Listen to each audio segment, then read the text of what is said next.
आज देश के पूर्व प्रधानमंत्री स्वर्गीय डॉक्टर मनमोहन सिंह जी, जो 10 साल तक इस देश का प्रतिनिधित्व किया, नेतृत्व किया, उनके अंतिम संस्कार पूरा ही नहीं हुआ। उससे पहले राजस्थान के मुख्यमंत्री ने, कैबिनेट ने जो जिले कांग्रेस शासन के समय बनाए गए थे, उनमें से 9 जिले और 3 संभाग को समाप्त करने का निर्णय लिया। बड़ा खेद का विषय है कि एक तरफ पूरे देश और दुनिया में डॉक्टर मनमोहन सिंह जी को भावभीनी विदाई दी जा रही है, अंतिम विदाई दी जा रही है, झंडे झुके हुए हैं। पूरे विदेशों में भी जहां हमारी एम्बेसी है, वहां पर भी झंडे झुके हुए हैं। और भारत सरकार ने बाकायदा 7 दिन का राजकीय शोक रखा है। और उसके बावजूद यहां पर डबल इंजन की सरकार ने जन विरोधी ऐसा निर्णय किया है जो कल्पना से भी परे है, कोई सोच भी नहीं सकता। ये जितने भी जिले बनाए गए थे, संभाग बनाए गए थे, ये बाकायदा एक रिटायर्ड आईएएस की अध्यक्षता में उनकी कमेटी बनाई गई थी। उस कमेटी ने सिफारिश की थी, जनता की डिमांड थी और पूरी तरीके से प्रशासनिक तौर पर लोगों को कैसे ज्यादा से ज्यादा सुविधा मिले, इस दिशा में एक बहुत महत्वपूर्ण फैसला कांग्रेस की सरकार के समय हुआ था। और 12 महीने में पहला फैसला इस भाजपा की सरकार ने राजस्थान में किया है।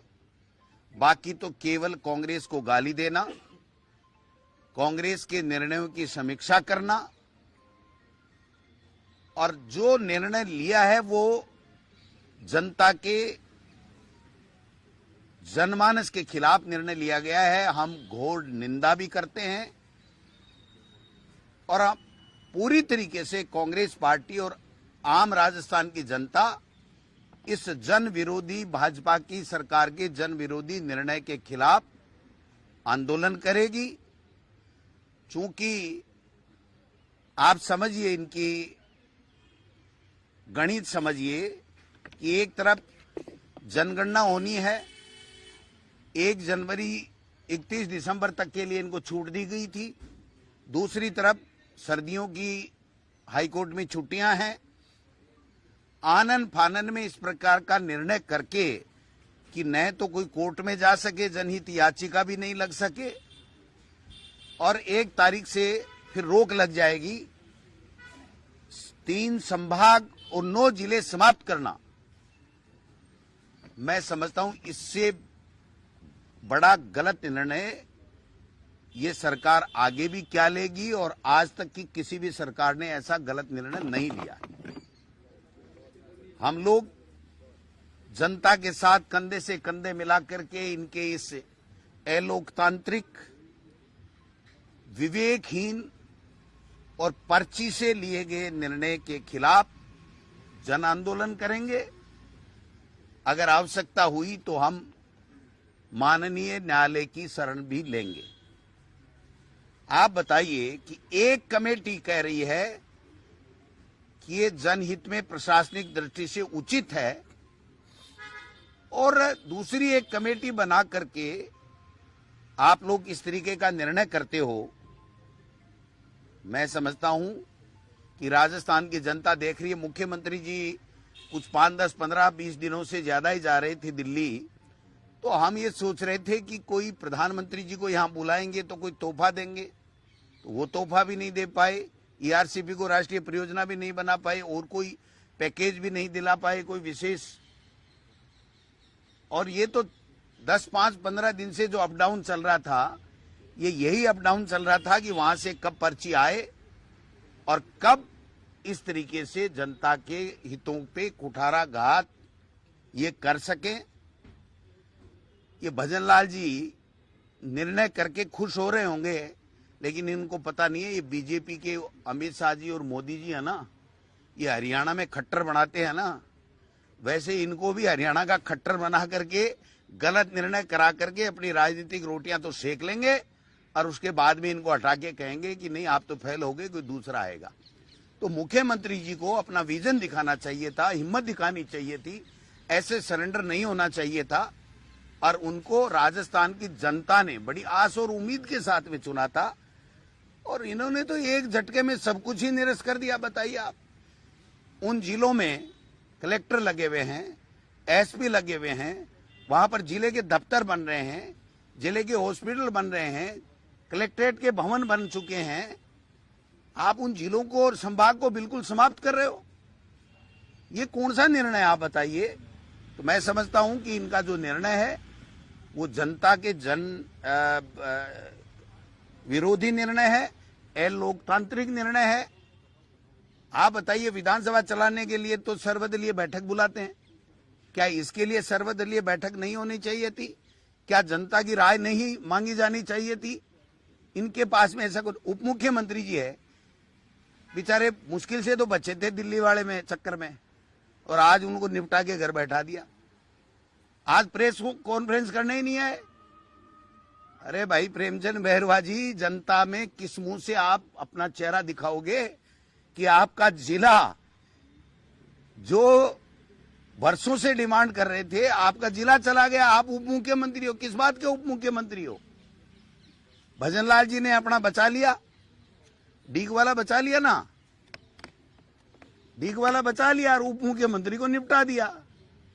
तो ये जो खेला किया गया है, मैं समझता हूं ये जो 12 महीने से सरकार पूरी तरीके से विफल हो रही थी, उससे लोगों का ध्यान हटाना और जनता को कैसे परेशान करना, ये कोई बदले की भावना से कार्रवाई होती है क्या सरकारों में?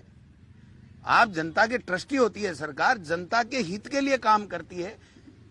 जोगाराम जी ने तो मैंने सुना है कि कांग्रेस ने जो बनाया सब खत्म कर देंगे।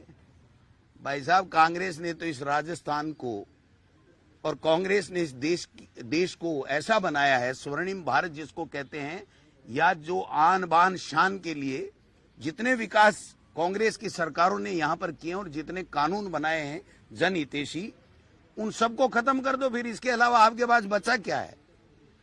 तो हम सब लोग इसकी निंदा करते हैं। 1 तारीख तक 7 दिन का राजकीय शोक है, उसमें हम किसी तरीके का धरना प्रदर्शन नहीं करेंगे, क्योंकि हम सब की ड्यूटी बन जाती है कि राजकीय शोक है, उसमें इस तरह की बात नहीं हो जाती है।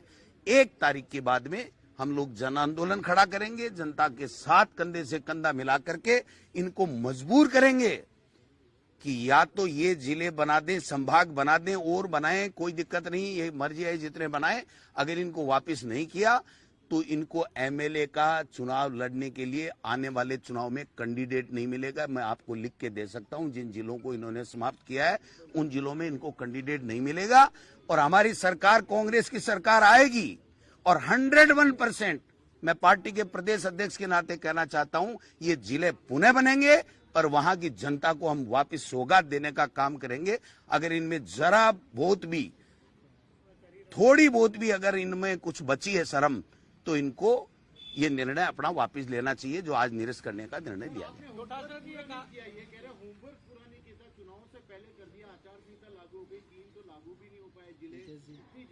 नहीं, 3 जिलों की गजट नोटिफिकेशन नहीं हुआ था, इसलिए उसकी हम बात ही नहीं कर रहे। जहां कलेक्टर लग गए, एसपी लग गए, संभागीय आयुक्त लग गया, वहां पर आईजी लग गया और बिल्डिंगें बन गई, कलेक्ट्रेट भवन बन गए, सारे के सारे जिले के या संभाग के जितने भी अधिकारी बनते हैं, जैसे मेरे सीकर में एडिशनल चीफ इंजीनियर पानी का बन गया, बिजली का बन गया, दूसरे बन गए, तो सारी चीजें जब वहां पर हो गई, उसके बाद में आप समाप्त कर रहे हो, मतलब उन संभागों को। अगर आप में इतना ही था, इतनी विद्वेष भावना आप में थी, तो आप बनते ही कर देते। 12 महीने क्यों निकाले? किसको पूछ के, किस लिए निकाले? ये इंतजार किस लिए था? ये सवाल है। ये कहा गया है कि नॉन डिजर्विंग जो जिले थे उनको समाप्त कर दिया। ये तो पूरी सरकार नॉन डिजर्विंग है। ये सरकार डिजर्विंग है क्या किसी ने सपने में भी सोचा था क्या भजनलाल जी के नेतृत्व में ये सरकार बनेगी और हमको ये दिन देखने पड़ेंगे आज? ये दुर्भाग्य है इस प्रदेश का कि ऐसे लोग बैठ गए जो पर्चियों से चलते हैं, अपने विवेक से नहीं चलते हैं और जनता के विरोध के निर्णय लेते हैं। अब मैं चाहूंगा कि हमारे नेता प्रतिपक्ष, कुछ है ही नहीं भाई साहब कोई निर्णय, ये तो पर्ची आ गई इनके पास में कि कांग्रेस वाले खत्म करो। वो तो किरोड़ी जी को पूछो ना क्या कह रहे हैं, वो है कि नहीं मंत्री, एसआई वाली भर्ती का क्या हुआ? हमसे क्यों पूछ रहे हो? इनसे पूछ लेते कि बताओ आप क्या हुआ एसआई भर्ती का, नहीं भर्ती का। ये तो कह रहे हैं हम पेपर लीक नहीं होने देंगे। इनके तो मंत्रिमंडलीय उपसमिति के जो रिपोर्टें हैं वही लीक हो रही हैं, तो ये पेपरों को क्या बचाएंगे, समझ के बाहर की बात है। मैं चाहूंगा कि हमारे नेता प्रतिपक्ष टीकाराम जूली जी अपनी बात रखेंगे, फिर अगर कोई और सवाल होंगे तो नेता महोदय या हम जो भी होगा ले लेंगे। माननीय टीकाराम जूली जी। सभी प्रेस के साथियों को धन्यवाद। आज सर्वप्रथम तो मैं इस देश के पूर्व प्रधानमंत्री मनमोहन सिंह जी को अपने श्रद्धासुमन अर्पित करता हूं, जिन्होंने इस देश के लिए ऐतिहासिक काम किए। पूरी दुनिया में जब मंदी थी उस समय इस देश को खड़ा किया। आर्थिक उदारीकरण के लिए उनको सदैव याद किया जाता रहेगा। आज एक तरफ तो हम मनमोहन सिंह जी को याद कर रहे हैं, अंतिम विदाई दे रहे हैं, और दूसरी तरफ आज भजनलाल सरकार ने जो निर्णय लिया है, अभी हमारे अध्यक्ष जी ने जो बात आप लोगों के सामने रखी, हमने जो जिले बनाए थे वो पूरी कमेटी की रिकमेंड के आधार पर किसान, मजदूर, आम पब्लिक की सहूलियत के आधार पर जिले बनाने का काम हम लोगों ने किया था। और जिले ही नहीं बनाए, अपितु वहां का पूरा स्ट्रक्चर तैयार करने के लिए जिले लेवल के अधिकारियों की नियुक्ति की, अधिकारी लगाए, कलेक्टर, एसपी लगाए, और प्रशासनिक जो काम है वो अच्छे से चल रहा था। और ये जो आज जिस प्रकार से बात रख रहे हैं कि जिले छोटे हैं, छोटे जिले बनने से लोगों को सहूलियत मिलती, न्याय त्वरित मिलता है, मॉनिटरिंग अच्छी होती है। जो नए राज्य भी बने हैं, छोटे राज्य बने हैं बड़े राज्यों को तोड़ के, मध्य प्रदेश की बात करें, मध्य प्रदेश में से छत्तीसगढ़ निकल गया। उसके बावजूद भी मध्य प्रदेश में आज के समय में 53 जिले हैं, जो कि हमसे छोटा है। और आज अनूपगढ़ तोड़ा है, 125 किलोमीटर की दूरी है सांचौर की, अनूपगढ़ भी 100 किलोमीटर के आसपास, इतनी दूरियां। उसके बावजूद इन लोगों ने सिर्फ और सिर्फ, मैं सुन रहा था इनकी पीसी जोगाराम जी की, उनका एक ही दिमाग में कॉन्सेप्ट सेट है कि ये कांग्रेस के बनाए हुए जिले हैं, इनको खत्म करना है। हमारे पड़ोस में जिले हैं, हमारा बॉर्डर का जिला है चरखी दादरी, 6 लाख की जनसंख्या है, पोरबंदर है 5 लाख की जनसंख्या है, चित्रकूट है 10 लाख की जनसंख्या है। तो क्या ये जिले डिजर्व नहीं करते? जहां जनसंख्या कम है तो डिजर्व नहीं करेंगे? आज कहां सांचौर है, कहां जालौर है, कितनी दूरियां हैं, कितना लोगों को जिनको काम पड़ता है उनसे पूछिए, उस किसान से पूछिए जिसको अपने कामों के लिए जिले के लिए जाना पड़ता है। आज इन लोगों को उनके लिए कोई दर्द नहीं है, और इसलिए सिर्फ और सिर्फ जिले और संभाग इसलिए इन लोगों ने खत्म किए कि कांग्रेस ने बनाए थे। कांग्रेस तो और भी बनाएगी, कांग्रेस इनको भी वापस बनाएगी। मैंने पहले भी कहा था कि अगर आपको लगता है कि हमने जिले ठीक नहीं बनाए, कोई आपको कमी लगती है, आप सीमाओं में संशोधन कर लीजिए। आपको लगता है हमें और जिले बनाने चाहिए, क्योंकि आज भी मैं मानता हूं राजस्थान के अंदर अगर आप भौगोलिक दृष्टि से इसको देखेंगे तो 5-7 जिलों की और आवश्यकता है। आप उनको बनाइए ताकि लोगों को त्वरित न्याय मिल सके, उनको विकास हो। मैं ये कहना चाहूंगा, अध्यक्ष जी ने जिस प्रकार से कहा है कि 1 तारीख के बाद में जन आंदोलन छेड़ेंगे, मैं भी ये कहना चाहूंगा कि अभी विधानसभा सत्र आने वाला है, अगले महीने से विधानसभा में इनकी रेल बनाएंगे हम, रेल इन जिलों के नाम पे। और जिस प्रकार से इन्होंने जिलों को तोड़ने का काम किया है, पूरे राजस्थान में सड़क से लेकर संसद तक बीजेपी को चैन से नहीं बैठने देंगे। क्योंकि ये जो निर्णय है ये जन विरोधी है। जनता के हकों का इन्होंने खून किया है, जनता को ठगने का काम किया है। जनता से इस नाम के वोट लिए थे कि हम जनता की सेवा करेंगे, जनता के लिए काम करेंगे। आज उस पे इनका कोई निर्णय नहीं हो रहा है। लगातार चाहे चिरंजीवी योजना को कमजोर करने की बात हो, चाहे अन्नपूर्णा किट बंद करने की बात हो, चाहे पेंशन में डिले करने की बात हो, बेरोजगारी भत्ता स्कॉलरशिप को डिले करने की बात हो, जो गरीबों से जुड़ी हुई चीजें थी, आम जनता से जुड़ी हुई जो चीजें थी, उन सबको इस सरकार ने रोकने का, ठप करने का काम किया है। हम इस निर्णय की कड़े शब्दों में निंदा करते हैं और आने वाले समय में हम इस सरकार के खिलाफ जन आंदोलन को तैयार करेंगे और इनको मजबूर करेंगे कि ये जिलों को वापस बनाएं। बच्ची है जो 5 दिन से जो है बोरवेल में है, लेकिन प्रशासन जो है पूरी तरीके से नाकाम है। किरोड़ी लाल मीणा की जब वोटिंग होती है उससे 2 दिन पहले टंकी पे 2 युवकों को उतारने आ जाते हैं और दौसा में जो एक बच्चा गिर जाता है तो वहाँ जाते हैं और वहाँ जो है 1 लाख रुपए का मुआवजा देते हैं, लेकिन यहाँ पहुंचे नहीं है और अभी तक वो बच्ची है वो निकल नहीं पा रही है। देखिए, मैं कहना चाहूंगा इस सरकार का जो ध्यान है ना जनता की तरफ नहीं है। जब बच्ची बोरवेल के अंदर गिरी हुई थी, आपको पता होगा, उससे अगले दिन मुख्यमंत्री ने प्रेस कॉन्फ्रेंस की थी। किस लिए?